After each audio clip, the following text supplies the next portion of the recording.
gaur hemendik EITB-ko egoitzatik irtengo gara, eta Elgoi bar dugu helmuga. Horre, apur bat gure burua ere probatzeko guna da, ez?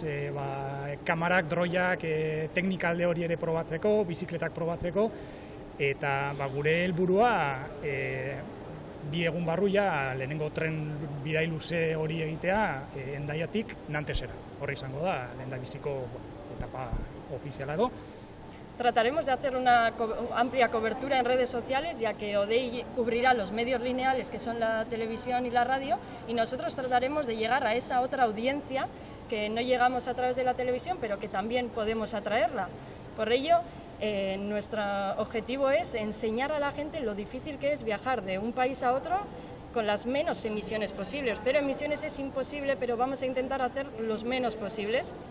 Por ello trataremos de no coger ni aviones, que sería lo más fácil, y iremos en tren y bueno, tendremos que tener algunos caminos en bicicleta que no estamos acostumbrados, pero estamos bastante contentos porque va a ser una aventura que vamos a vivir todos juntos y que va a servir para concienciar sobre el problema mundial.